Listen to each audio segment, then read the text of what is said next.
an unsuccessful murder attempt, a near-death experience, why God allows bad things to happen, and more on this week's Spirit Answers podcast.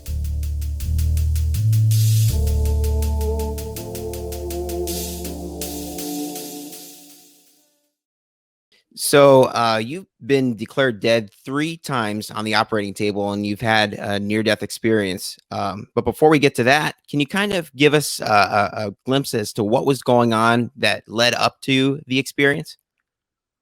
Yeah. Well, when I was a teenager, um, I started dating this guy that was very abusive. He didn't start being physically abusive until after I got pregnant. I got pregnant when I was 16 years old. And I got kicked out by my mother because she wanted me to have an abortion. So I kind of was stuck in this relationship. I didn't really have a good support system. And when my daughter was about 5.5, 6 months old, I left her father because things started getting. I started to fear for my life. And I started living with my mom's ex-husband, which is he's like a father figure to me. Um, and the her father was gonna come pick her up that day that he attacked me. So he showed up around like 10:30 in the morning to come and pick up our daughter.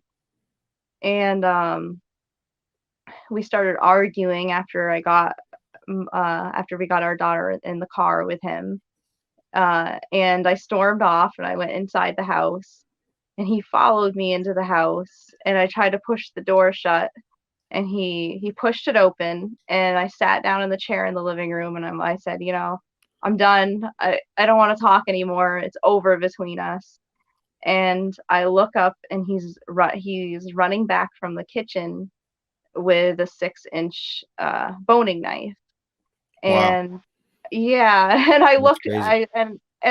I look up and I didn't really have any time to react. He just was plunging it towards my chest, like right here. Jeez. Um and it's actually weird because right after he stabbed me, I said sorry to him because I think I was trying to say it before he stabbed me to get him to stop. Mm, Um So he stabbed me in the chest, and of course, instantly, I'm horrified. Like, oh my God, is this even real? Is this even happening? This can't be happening right now. yeah. Um, so I stood up out of the chair, and he stabbed me a second time in my back, in the middle of my back.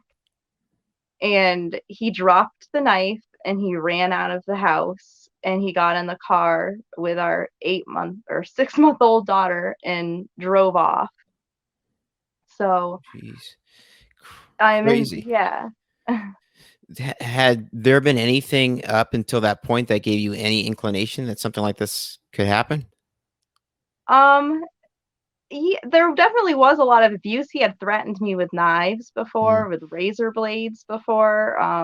Said he would kill me if I left him. And I I guess there definitely was a lot of warning signs, but I think like just in my head, it's hard to even believe anybody's capable of actually doing something like that. yeah. Like I guess I just didn't think he would take it that far.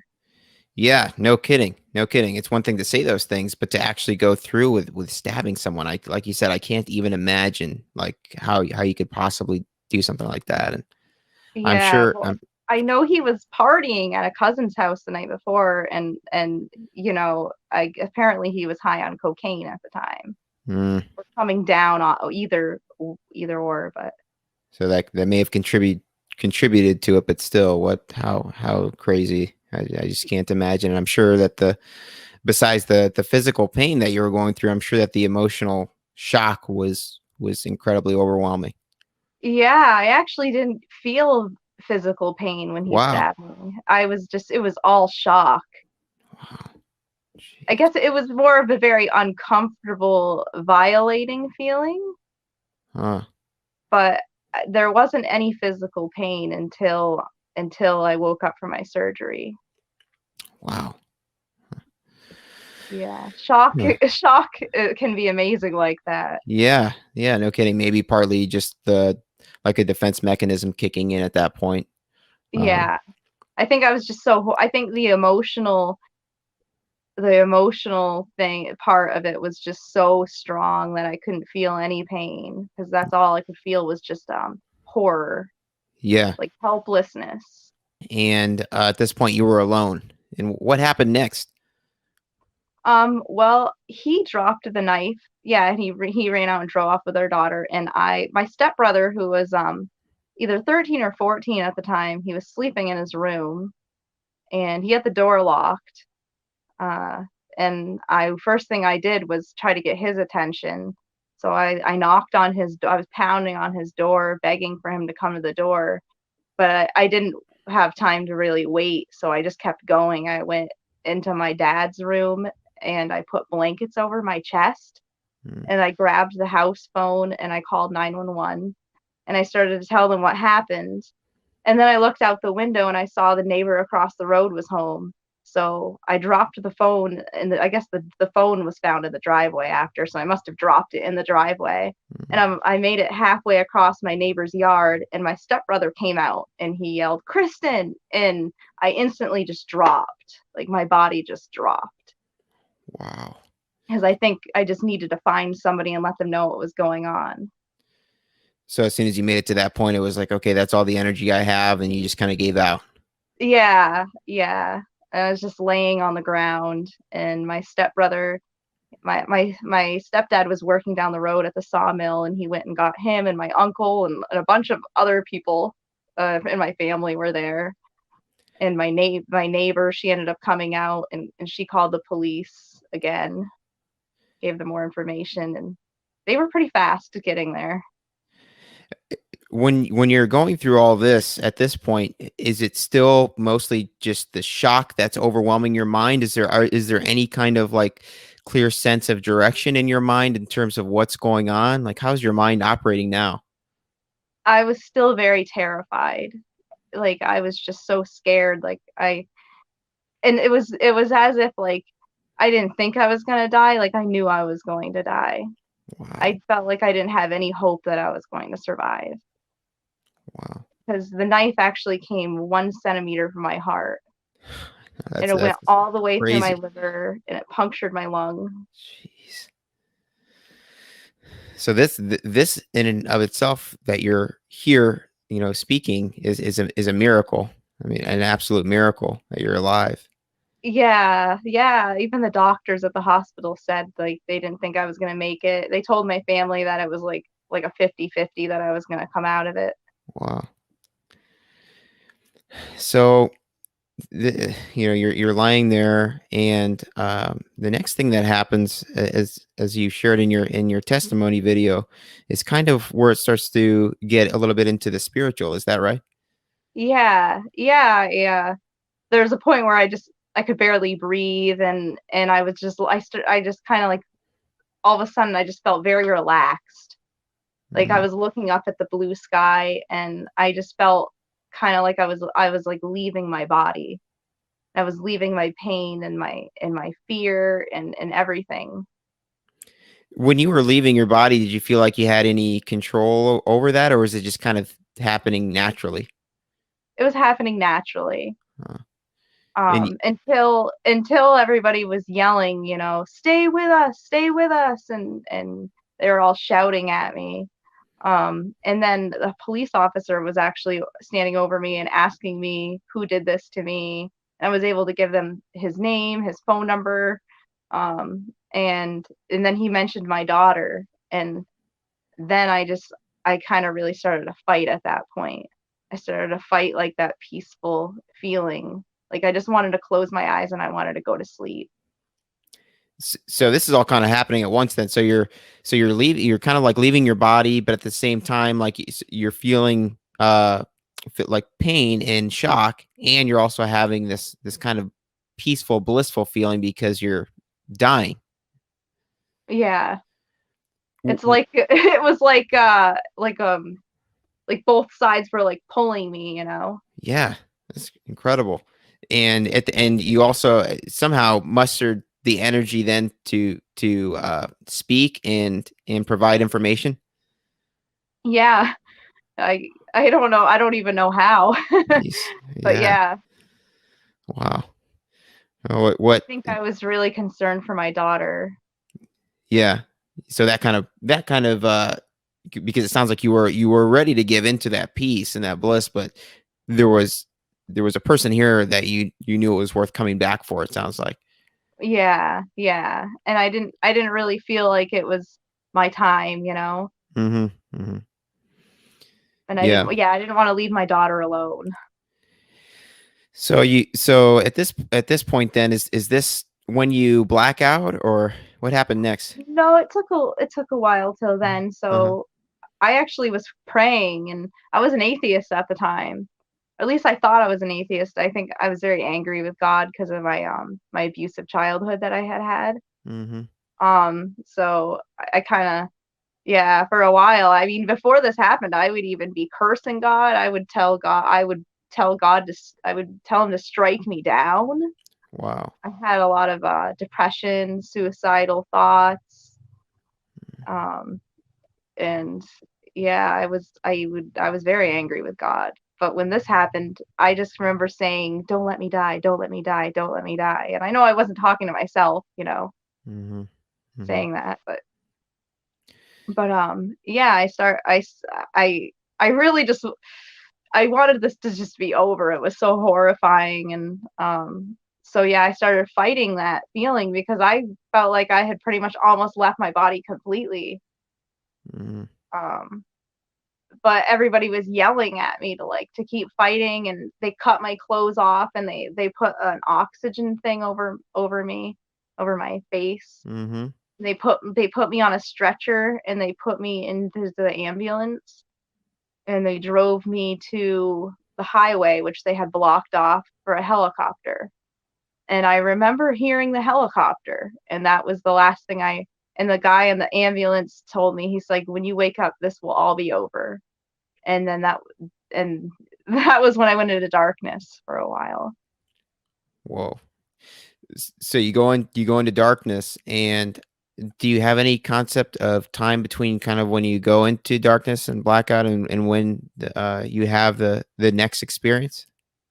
No, I remember waking up and feeling like it's like when you wake up and you had a bunch of crazy dreams, but you can't exactly remember what the dreams were. Yeah. And I was having all sorts of crazy dreams going on, but at one point I was just in whiteness. Wow. And I had a conversation with somebody, and it's weird because I don't remember the conversation. I don't remember anything said, but I just remember having a conversation. Real quick, as we get into that here in just a second, I was going to ask you as well. Did you have any concept as to like when you were looking down at yourself when you were coming out of your body? Did you have any concept of how you looked at that time? Could you see anything N- of your spiritual self? No, I didn't. I think even when I was in my body, I did not look down. Like I didn't want to see the wounds. Mm, mm. So you were just looking up at the sky. Yeah, I was the whole time I felt like I was just getting closer and closer to the sun, to the light, Whoa. and it was just getting really, really bright. Mm.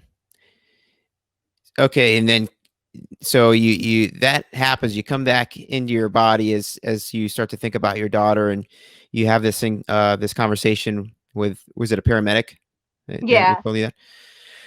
You go into a little bit of blackness for a little bit, and then you said you came into some white light during this experience.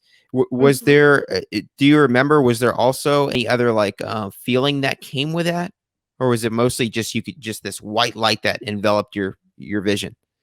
It was just bright, blinding white light, and I I don't really remember feeling anything at all. Just besides, like, I guess just peace. Mm. So peace. It wasn't. It was not a painful experience. No, I didn't feel pain until I started coming back. I did have very excruciating pain at one point, and I actually thought that I was in hell. I had the very hellish experience when I came back. Hmm. When you were enveloped in this white light and you said you had this conversation, you said you have not you can't really remember what the conversation was about, but you've mentioned in your video that this conversation seemed to have some kind of impact on your soul. Is that right? Am I hearing you correctly there? Yeah, yeah. It's kind of as if the memory of the conversation is in my spirit. Wow. Yeah, that's really fascinating, and it makes me think too, because I've spoken to a few people now that have had some near death experiences, and just in my own research, a lot of times it seems like these conversations that people have in this state, people can't remember them right away, and it seems to be by design. And sometimes some of the people that I've talked to or I've researched, it seems like throughout the years, like as certain things happen in their life, then there's certain pieces of that conversation then starts to come back to the individual.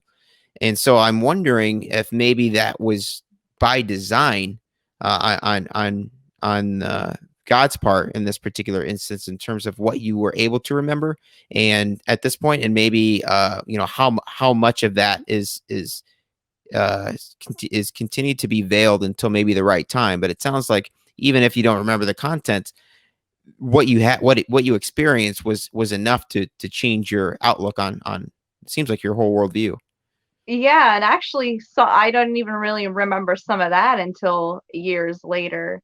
Like this, it's weird because it actually still took me another 5 years to become a Christian after this near-death experience that I had, but I wasn't an atheist anymore.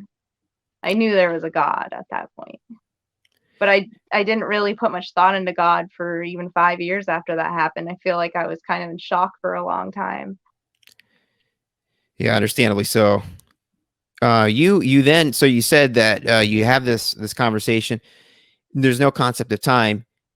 You said after that is when you start to feel pain. Can you kind of take us through what happened next? Yeah, I felt this really, really terrible pain in like in my side. And it's actually funny because when I woke up I had a chest tube in. So it could have very well been when they were putting my chest tube in. But I Mm, just remember I felt very intense, like some of the most intense pain I've ever felt in my life. And I couldn't open my eyes. I couldn't scream. I couldn't move. All I could do was just lay there and feel pain. mm. And it was some of and I've had two natural births, and this was some of the worst pain that I have ever been in. Wow. And then you had mentioned also in your video, it sounds like people, I don't know how soon you found out about this, but it sounds like people were praying for you during this. Is that right? Yeah, I have a grandmother that is very religious, and she told me her side of this. She said she had pulled over on her way to the hospital, and she had been praying very intensely for me. And according to her, she said that the doctors at one point were gonna just give up on bringing me back. Like it Wow. didn't seem like I was gonna come back. Yeah, yeah, because you said you were declared dead 3 times on the operating table. Yeah. Jeez. And so your grandmother was praying for you, and I want to highlight that as well, because there's a lot of people that I've also talked to on this show that have come out of like other spiritualities, and have developed a relationship with Jesus. And I just really want to highlight the power of prayer, because I don't think it's by coincidence that that she was praying for you and that she pulled over like that. There's a lot of people that are stuck in like the new age, for example, for several years, and there's I can't tell you how many times people have told me that when they got out of the new age, people they found out that they had family members or friends praying for them almost like every day, that throughout that whole time that they were being deceived. And so I really think that is a component here, that you have people that your grandma specifically, that cared enough about you to reach out to God in that moment, to pull over and really ask for his help. And there's no doubt in my mind that he heard that prayer, and that made an impact on your being here. Oh, definitely. I've experienced some the power of prayer, and it's intense. Yeah, so you come back and you're having this difficult experience in terms of the pain. So is that kind of like what happens then in terms of the story then with your partner, and like how do you pick up your life in pieces that it's in at that point, and kind of get back to a normal routine? Yeah, it it was like I wanted to just go back to a regular routine, and I think for a while I didn't deal with some of the trauma from it. So when I woke up in the hospital, I looked down at myself and I had 29 huge staples all the way down my chest, like I was stapled back together. I had a chest tube in. I had oxygen over my face. I guess I was on a breathing machine for like a day and a half or something. And I guess my family members would come in and talk to me while I was under, because the doctor said that I might be able to hear them. I don't remember hearing them, but yeah, at that point they didn't know if I was gonna live. Obviously you end it. You're still alive. You're here with us today, and I know you had mentioned in your video that you're no longer with this partner.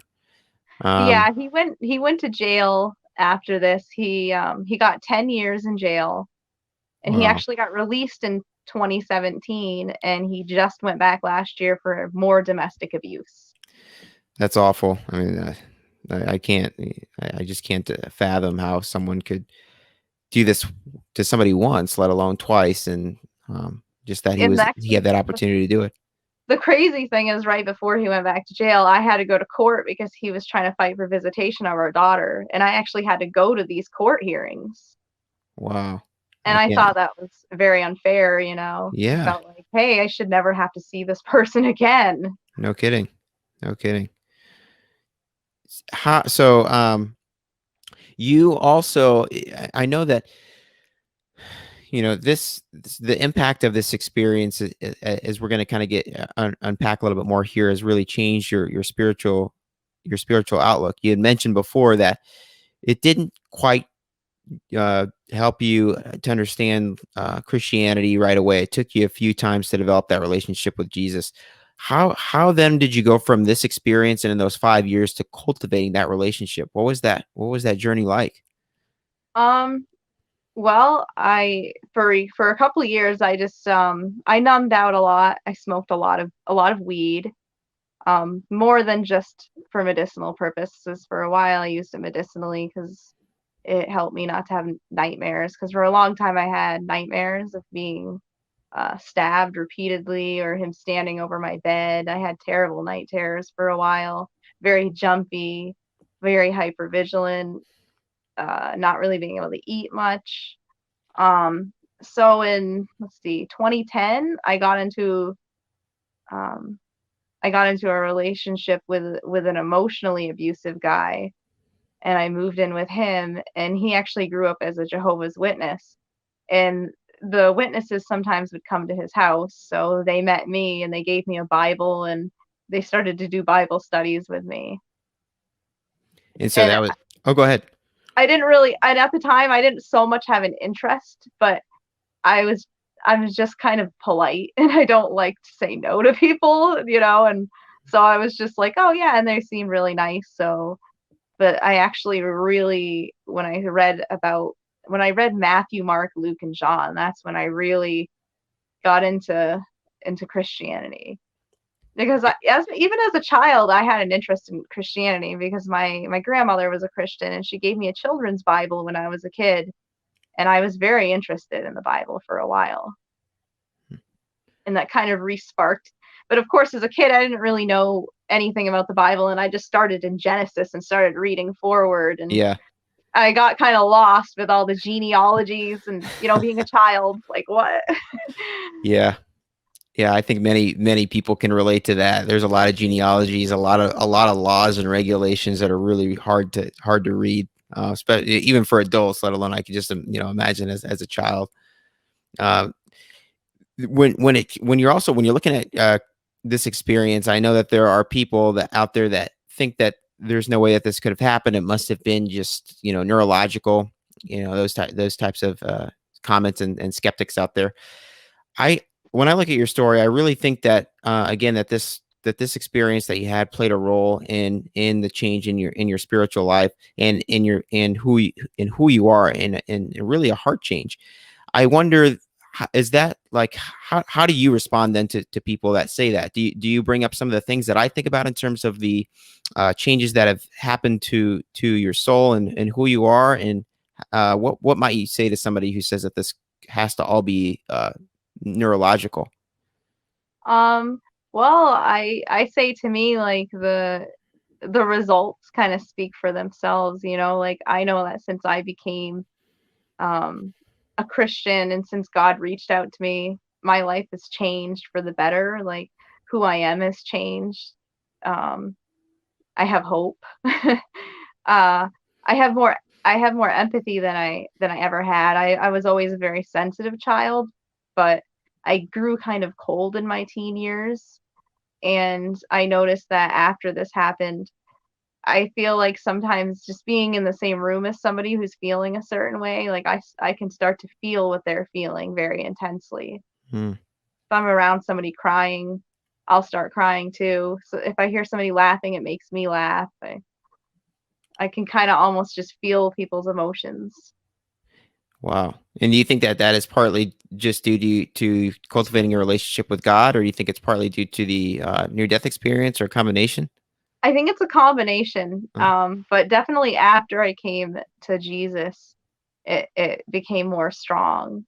Like as I started praying more, uh, I started practicing forgiveness more. I think all of these things, like unforgiveness and pride and all of these things, it keeps us from our spiritual relationship. It's like a hindrance.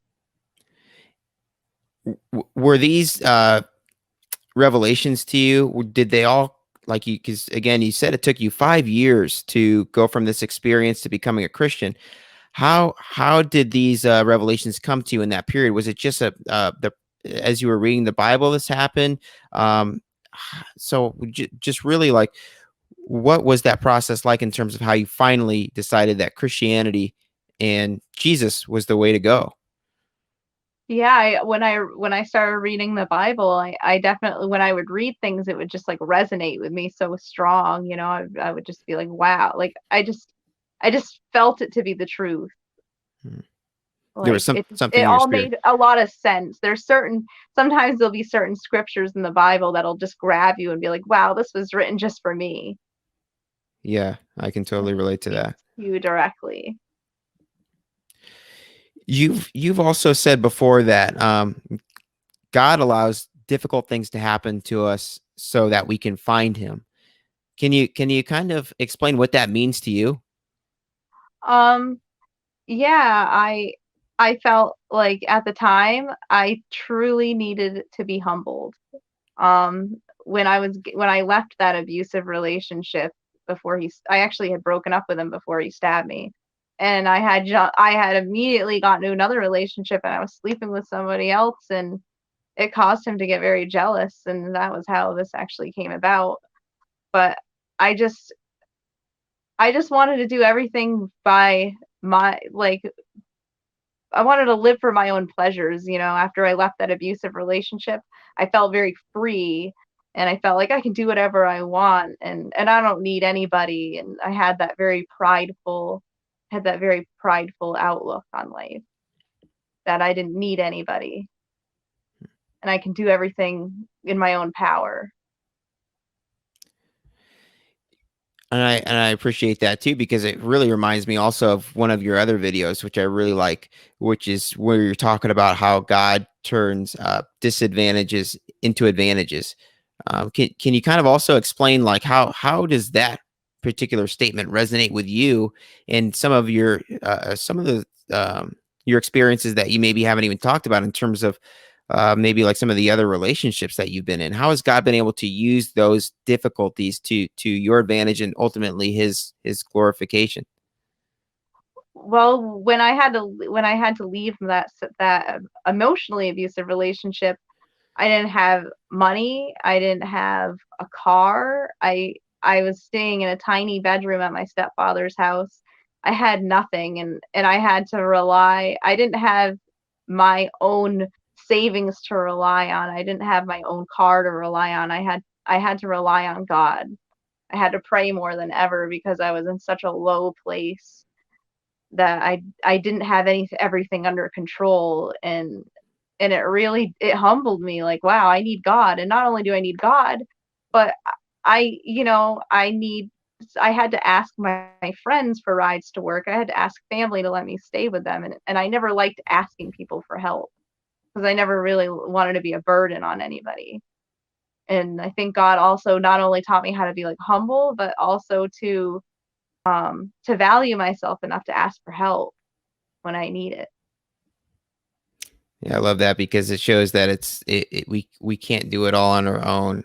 There's got to be there's so much peace. I think that comes with understanding that we have the creator of the spiritual and the physical on our side, and he's willing to help us if we're willing to go to him and ask him for that help. And it's not just like a crutch. Like I think about like when I used to before I was a Christian, like I used to think about like I guess anybody that believed in God, if someone was like, oh, they're just doing this to make themselves feel better. But when you really know like that there is a creator that, that is there to help you and you can lean on, especially when you don't understand things and you don't have to understand things because you know that your creator is on your side. It really, it creates a peace. I think that no pleasure can provide. There's nothing in this world that can equate to that peace that you feel in that relationship. Yeah, true. And it's so nice just to not worry. You just don't worry as much. You just Yeah. take things more day by day. Yeah. Yeah, exactly. One other thing that I really appreciate about your story is that you were able to fight through some of the really challenging things that you went through as a child, and especially those challenges. I think kind of um, played a role maybe in you're developing some of these difficult and sounds like at times very abusive relationships. And I just really admire your resilience and overcoming those challenges.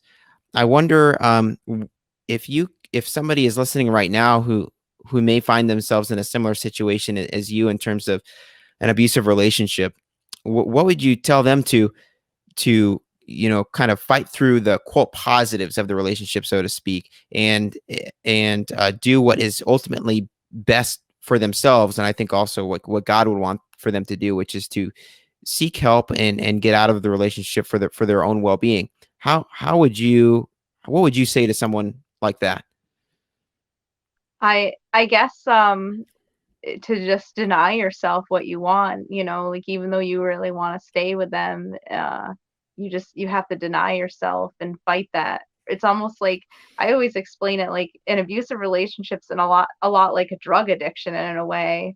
Like it's not good for you, but you can't stop, you know what I mean?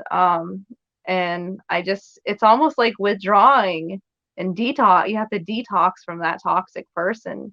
And I found that once I was gone for just even a couple of nights, I didn't want to go back. Like I guess my advice would be for somebody to just stay with a family member for even just a week and see how much better they feel afterwards. And I think it's a real eye opener when you're not constantly around them. They can't influence you as much. You have the outside perspective. Yeah, I really like that analogy of the drug addiction. I think that's very well said.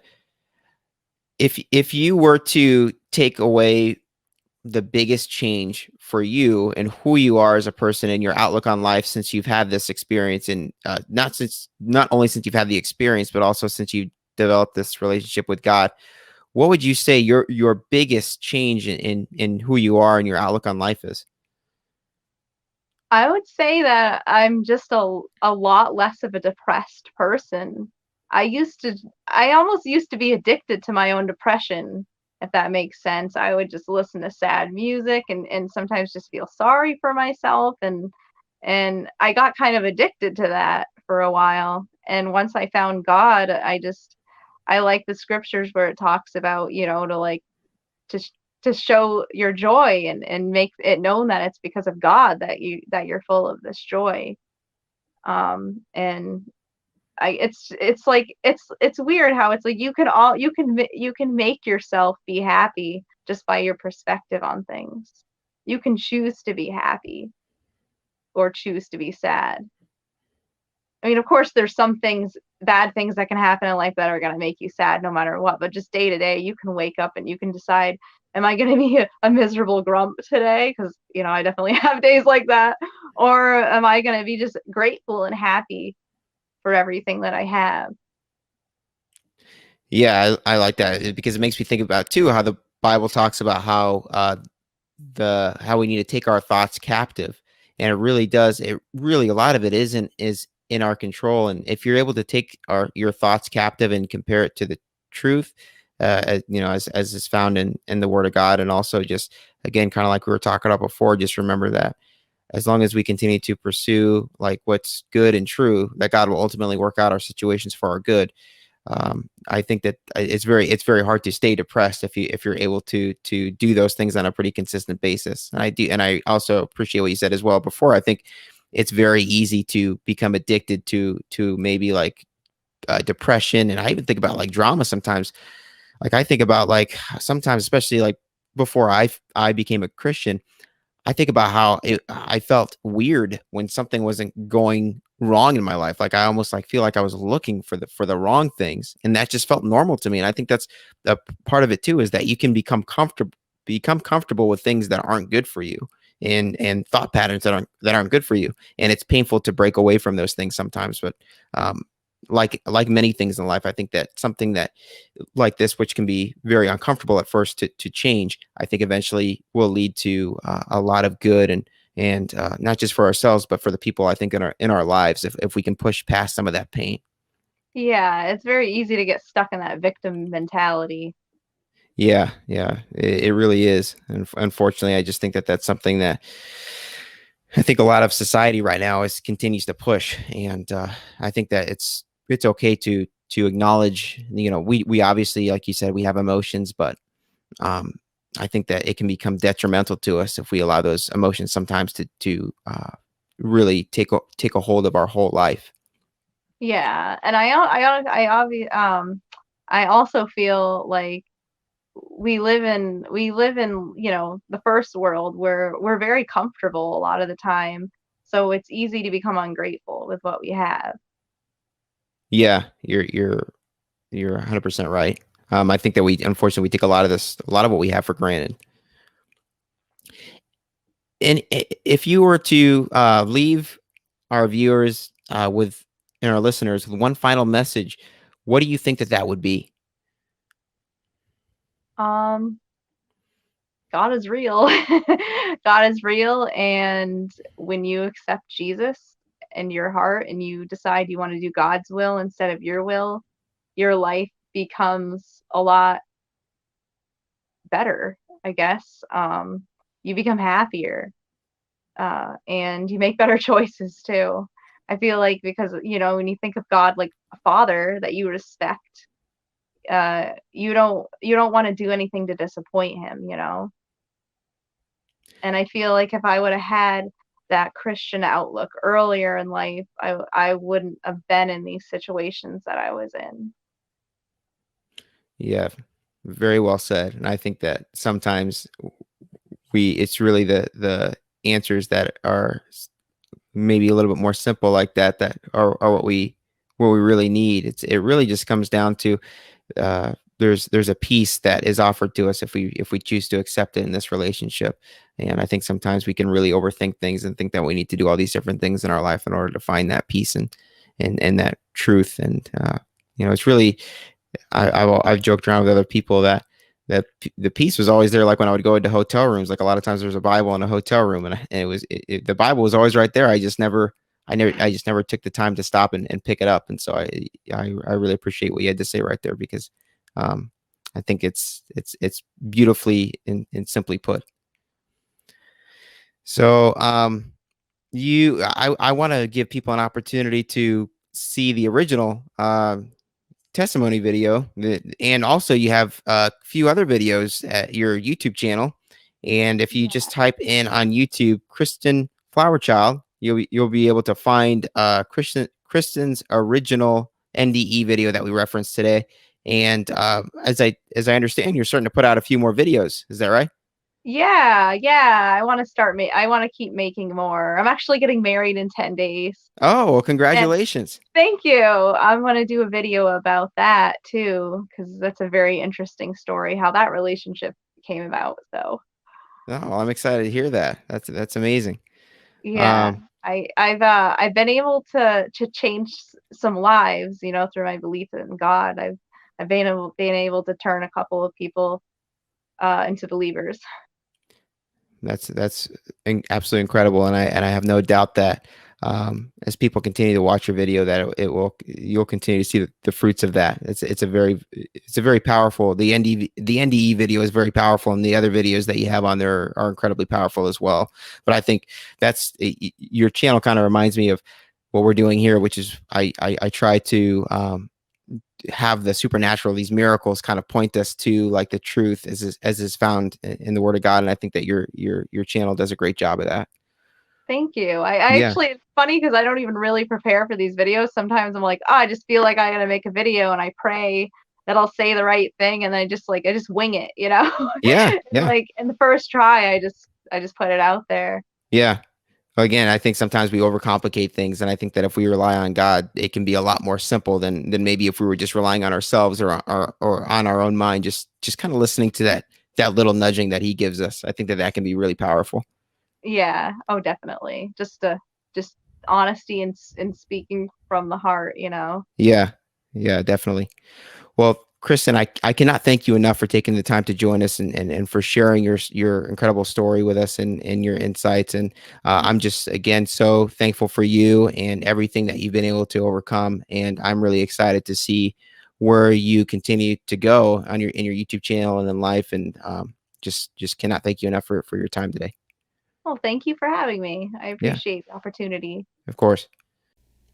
Thank you so much for joining us this week, everybody. I need your story in order to keep this thing going. Please submit your New Age of Christianity testimony, your near-death experience, your supernatural encounter, maybe with an angel or demon or some other miraculous event that either strengthened your faith or led you to it. Please submit your story to spiritanswerspodcast@gmail.com. And additionally, just want to remind you that we have an audio-only version available as well for those of you that maybe don't want to be recorded on video for the podcast. We can work with that. Additionally, we would love to have you at our Facebook group. Maybe you don't want to be on the podcast. Maybe you just would like to share your story text only in the group. You can do that as well over at Facebook. Just type in Spirit Answers and we will pop up there. Additionally, you can interact with our guests there, the ones that agree. Every week we have our guests there answering any questions that you might have that I didn't ask on that week's episode. In the group, we also provide a sneak peek for next week's episode. I also would love to have you guys, if you haven't done so already, please leave us a review wherever you listen to the podcast. And that really helps us really get the word out about the podcast, maybe to people that haven't heard about the podcast yet. So if you haven't done that, please feel free to do that.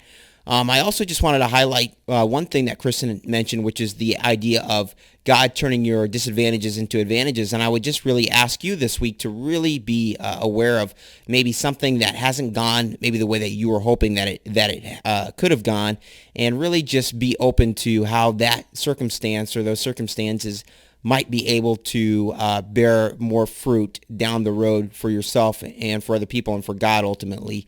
And it made it in a way that might not be so easy to decipher right now. I think it's very easy, or it's a lot easier oftentimes when things happen. We can kind of look back and kind of connect the dots and understand why things happen the way they did when we're more removed from the situation. But it can be very, very challenging when you're going through the situation.